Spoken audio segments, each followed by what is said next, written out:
നമ്മുടെ ക്ലിനിക്കിലേക്ക് ധാരാളമായി വരുന്ന ഒരു കേസാണ് മാരിറ്റൽ ഇഷ്യൂസ്. കല്യാണം കഴിഞ്ഞ് തുടങ്ങുന്ന ദാമ്പത്യ ജീവിതത്തിൽ ഒരുപാട് പ്രശ്നങ്ങളുമായിട്ട് അതുമായിട്ട് ജീവിക്കുന്ന ഒരുപാട് ദമ്പതികളാണ് നമ്മുടെ ക്ലിനിക്കിലേക്ക് നിരന്തരം വരാറുള്ളത്. അവർ ഓഫ്ലൈനായിട്ടും ഓൺലൈനായിട്ടും നമ്മുടെ ക്ലിനിക്കിലേക്ക് കൺസൾട്ടേഷന് വരാറുണ്ട്. ഒരുപാട് കേസ് കണ്ടു കഴിഞ്ഞ ഒരാളെന്ന നിലക്കാണ് നമ്മൾ ഈ ഒരു വിഷയത്തെക്കുറിച്ച് ഇന്ന് സംസാരിക്കുന്നത്. സ്ത്രീകൾക്ക് പൊതുവേ ഉണ്ടാകുന്നൊരു പരാതി എന്ന് പറയുന്നത്, ഇയാൾ ഞാൻ ഉദ്ദേശിക്കുന്നത് പോലുള്ള ഒരാളല്ല, അല്ലെങ്കിൽ എൻ്റെ എക്സ്പെക്റ്റേഷൻ മീറ്റ് ചെയ്യുന്നില്ല, ഞാൻ പറയുന്ന കാര്യങ്ങളൊന്നും ഇയാൾ കേൾക്കുന്നില്ല, കേൾക്കാൻ സന്നദ്ധനാവുന്നില്ല എന്നൊരു വിഷയമാണ്. സ്ത്രീകളെ സംബന്ധിച്ചിടത്തോളം അവർക്ക് ഏറ്റവും ഇഷ്ടപ്പെട്ട ആളുകളോടായിരിക്കും അവരേറ്റവും കൂടുതൽ സംസാരിക്കുന്നുണ്ടാവുക. ഈ ഒരു സംസാരത്തിൽ സ്വാഭാവികമായിട്ടും അവരുടെ സങ്കടങ്ങൾ വരും, അവരുടെ സന്തോഷങ്ങൾ വരും, അതിലേറ്റവും കൂടുതലായിട്ട് അവരുടെ കംപ്ലൈൻസും വരും. കാരണം അവർക്ക് ഇഷ്ടപ്പെട്ട ഒരാളോടായിരിക്കും അവരേറ്റവും കൂടുതലായിട്ട് ഈ പറഞ്ഞ സങ്കടങ്ങളും സന്തോഷങ്ങളൊക്കെ പങ്കുവെക്കുക. അപ്പോൾ ഭർത്താവാണെങ്കിലോ, ഭർത്താവ് ജോലിയൊക്കെ കഴിഞ്ഞ് വല്ലാതെ ടയേർഡായിട്ട് വീട്ടിൽ വരുന്ന സമയത്തായിരിക്കും ഇവരുടെ വായ തുറന്നിട്ട് അന്നത്തെ മുഴുവൻ കംപ്ലീറ്റ് ആയിട്ടുള്ള കാര്യങ്ങൾ പറയാൻ വേണ്ടിയിട്ട് ഇങ്ങനെ വെമ്പി നിൽക്കുന്നുണ്ടാവുക. ആ സമയത്ത് ഭർത്താവ് കുറച്ച് ഇനി വിശ്രമിക്കുക, വീട്ടിലൊക്കെ എത്തി ഒന്ന് ഫോണൊക്കെ നോക്കുക, ഒന്ന് വാട്സപ്പൊക്കെ നോക്കുക, ഒന്ന് മറ്റുള്ള കാര്യങ്ങളൊക്കെ നോക്കാമെന്ന് കരുതിയിട്ട് വീട്ടിൽ വന്നിരിക്കുന്ന സമയത്തായിരിക്കും ഇവരിത് പറയാൻ വേണ്ടി വരുന്നുണ്ടാവുക. അപ്പോൾ സ്വാഭാവികമായിട്ടും ഈ ഭർത്താക്കന്മാർ ചെയ്യുന്നൊരു പരിപാടി എന്താ, അവർ ഓക്കെ രാവിലെ ചായ കുടിച്ചു അല്ലേ, പിന്നെ ചോറൊക്കെ കഴിച്ചു അല്ലേ. അപ്പോൾ സ്ത്രീകളിങ്ങനെ പറയാൻ പറയുന്നുണ്ടാകും. ഇയാൾ ഒരു കയ്യിൽ ഫോണും പിടിച്ചിട്ട് വാട്സപ്പ് ഇങ്ങനെ നോക്കിയിട്ട്, അല്ലെങ്കിൽ ചില കേസിലൊക്കെ ലാപ്ടോപ്പ് ആണെങ്കിൽ ലാപ്ടോപ്പ് ഇങ്ങനെ ചിലപ്പോൾ ഒന്ന് പൗസാക്കും, അല്ലെങ്കിൽ ഒന്ന് ലിഡ് ക്ലോസ് ചെയ്തിട്ടായിരിക്കും സംസാരിക്കുന്നുണ്ടാവുക. അപ്പോൾ നമ്മൾ വേറൊരു കാര്യത്തിലായിരിക്കുകയാണ് നമ്മൾ ഇവരെ കേട്ട് കൊടുക്കാൻ വേണ്ടി നമ്മൾ ശ്രമിക്കുന്നത്. അപ്പോൾ ഇത് പറയുന്ന സ്ത്രീകളിൽ, പറയുന്ന ഭാര്യമാരിൽ ഭയങ്കരമായിട്ടുള്ള അതൃപ്തി ക്രിയേറ്റ് ചെയ്യുകയാണ്. താൻ പറയുന്ന കാര്യങ്ങളൊന്നും ഇയാൾ കേട്ടു തരുന്നില്ലല്ലോ, താൻ പറയുന്നതിനൊക്കെ ഇയാൾ വേറൊരു കാര്യം ചെയ്യുമ്പോഴാണല്ലോ കേൾക്കുന്നതെന്ന രൂപത്തിൽ ഇവർക്ക് ഭയങ്കരമായിട്ടുള്ളൊരു പ്രശ്നം അവിടെ ഉണ്ടാവുകയാണ്. സ്വാഭാവികമായിട്ട് നമുക്ക് എല്ലാവർക്കും ഒരു മാനസികാവസ്ഥ നമുക്ക് ഉണ്ടാകും. നമ്മളൊരു കാര്യം പറയാൻ വേണ്ടിയിട്ട് നമ്മൾ പോകുന്ന സമയത്ത് അയാൾ ഫോണിലാണ്, അല്ലെങ്കിൽ വേറെന്തെങ്കിലും കാര്യം ചെയ്തുകൊണ്ടിരിക്കുകയാണ്, പറയ് എന്ന് പറഞ്ഞിട്ട് അയാളിങ്ങനെ ഫോണിൽ നോക്കുകയാണെങ്കിൽ നമുക്ക് സ്വാഭാവികമായിട്ട് പറയാനുള്ള ഒരു മെന്റാലിറ്റി ആയിരിക്കൂല. അപ്പോൾ നിങ്ങൾ ആലോചിക്കേണ്ടത്, നിങ്ങളുടെ ഭാര്യമാർ ഇപ്പോൾ വീട്ടിൽ തന്നെയുള്ള ആളുകളാണെങ്കിൽ അവർ രാവിലെ മുതൽ വൈകുന്നേരം വരെ നിങ്ങൾ വരുന്നത് വരെയുള്ള വീട്ടിലുള്ള കാര്യങ്ങളൊക്കെ നോക്കി, ചിലപ്പോൾ നിങ്ങളുടെ വീട്ടിൽ പാരൻസ് ഉണ്ടാവും, അവരുടെ കാര്യങ്ങൾ നോക്കുന്നുണ്ടാവും, നിങ്ങൾക്കുള്ള ഭക്ഷണങ്ങൾ തയ്യാറാക്കുന്നുണ്ടാവും, മക്കളുണ്ടെങ്കിൽ അവരുടെ കാര്യങ്ങൾ നോക്കുന്നുണ്ടാകും, അവർ സ്കൂളിൽ പറഞ്ഞയക്കുന്നുണ്ടാകും. അങ്ങനെ തുടങ്ങിയിട്ട് വീട്ടിലുള്ള കംപ്ലീറ്റ് ജോലികളും ചെയ്യുന്നവരാണ് നിങ്ങളുടെ ഭാര്യമാർ. അപ്പോൾ ഈ ഒരു ഭാര്യമാർക്ക് അവർക്കുള്ള സന്തോഷങ്ങളും സങ്കടങ്ങളൊക്കെ പറയാനുള്ള ഒരൊറ്റൊരു വ്യക്തി മിക്ക കേസുകളിൽ ഈ ഒരു ഭർത്താക്കന്മാരായിരിക്കും. അപ്പോൾ ഭർത്താവ് വരുന്നത് വരെ പ്രതീക്ഷിച്ച് നിൽക്കുകയാണ്, ഇതൊക്കെ പറയാനുണ്ട്, കുറേ കാര്യങ്ങൾ പറയാനുണ്ടാവും. സ്വാഭാവികമായിട്ട് അന്നുള്ള വിഷമങ്ങളൊക്കെ പറയാനുള്ളൊരു ആളെന്നുള്ള നിലക്ക് ഭർത്താവിനെ കാത്തിരുന്നിട്ട് വന്നിട്ടുള്ള ഭർത്താവ് ചെയ്യുന്നതോ അയാൾ ഫോണിലായിരിക്കും ഉണ്ടാവുക, ഫോണിൽ ഇങ്ങനെ നോക്കുന്നുണ്ടാകും. അപ്പോൾ ആ സമയത്ത് സ്വാഭാവികമായിട്ടും ഇവർക്ക് ഒന്നും പുറത്തേക്ക് പറയാതെ അതൊക്കെ ഉള്ളിൽ വെക്കുന്ന ഒരു സ്ഥിതിയിലേക്ക് സ്ത്രീകൾ പോവുകയാണ്.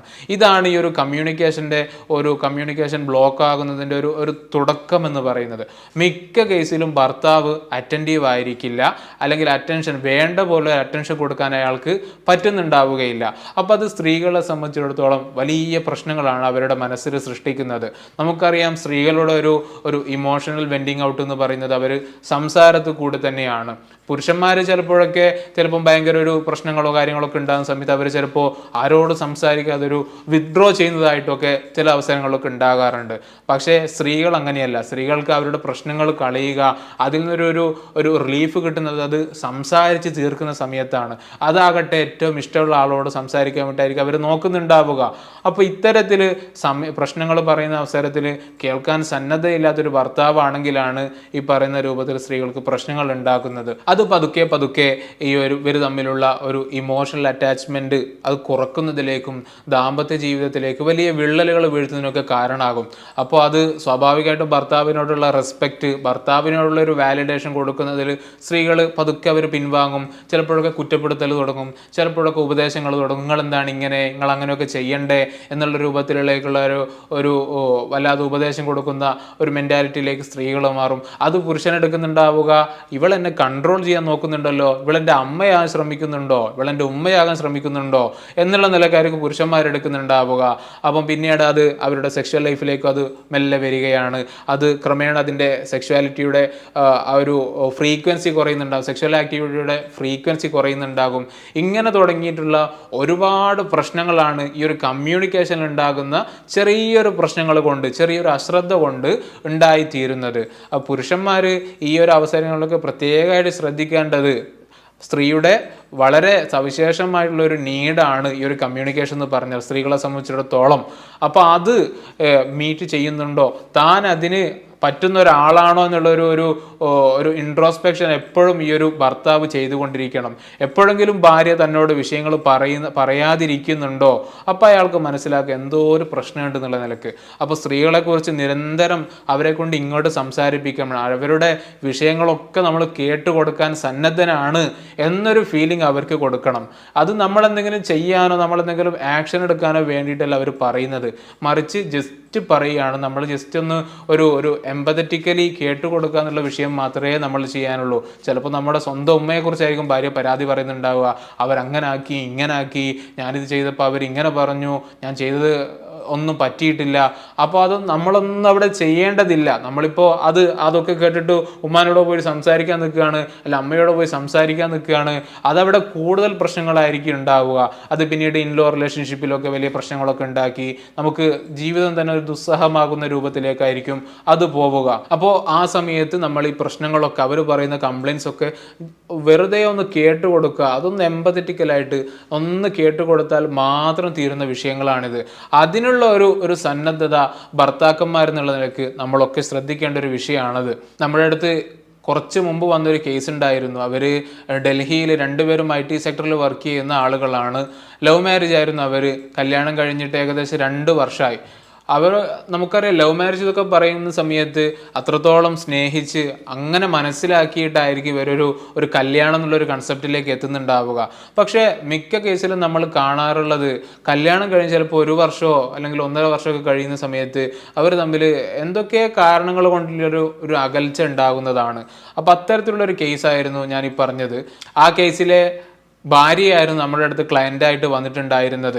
അവർ പറഞ്ഞത് ഭയങ്കര സങ്കടത്തോടെയാണ് അവർ പറയുന്നത്. അവർ തുടക്കത്തിൽ ഞാൻ ചോദിച്ചു, നിങ്ങൾ തമ്മിൽ എന്തെങ്കിലും പ്രശ്നമുണ്ടോ, ഭർത്താവ് എങ്ങനെയാണ്?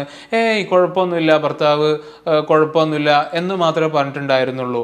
വീണ്ടും നമ്മളൊരു കുറച്ചുകൂടി എമ്പതിയും കാര്യങ്ങളൊക്കെ കാണിച്ചുകൊണ്ട് സംസാരിക്കുന്ന സമയത്താണ് അവർ പറഞ്ഞത്, ശരിയാണ്, എൻ്റെ ജീവിതത്തിൽ ഒരുപാട് പ്രശ്നങ്ങളുണ്ട്, ഞങ്ങൾ അത്രയും സ്നേഹിച്ചിട്ടാണ് ഞങ്ങളൊരു കല്യാണത്തിലേക്ക് വന്നത്.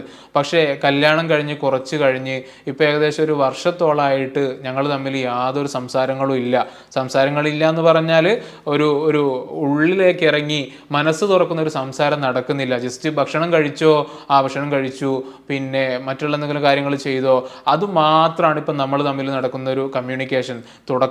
കല്യാണത്തിൻ്റെ തുടക്കത്തിലൊക്കെ നമ്മൾ ഒരുപാട് സമയം നമ്മൾ ചിലവഴിക്കുമായിരുന്നു. ഈ ക്വാളിറ്റി ടൈം സ്പെൻഡിങ് എന്നൊക്കെ നമ്മൾ പറയാറില്ലേ.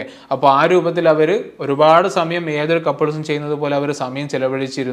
പക്ഷേ ഇപ്പോൾ അതൊന്നും നടക്കുന്നില്ല. ഇപ്പോൾ കഴിഞ്ഞൊരു വർഷമായിട്ട് അവർ തമ്മിൽ സെക്സ് പോലും നടന്നിട്ടില്ല എന്നാണ് ഈ ഒരു സ്ത്രീ വളരെ സങ്കടത്തോടെ എന്നോട് പറഞ്ഞത്. അപ്പോൾ അതിൻ്റെ ഒരു കാരണം നമ്മൾ ഒന്നുകൂടി ഡീപ്പർ ലെവലിലൊന്ന് ചോദിച്ച സമയത്താണ് ഇവർ തമ്മിലുള്ള കമ്മ്യൂണിക്കേഷനിൽ വലിയൊരു പ്രശ്നം നടക്കുന്നതായിട്ട് മനസ്സിലായിട്ടുള്ളത്.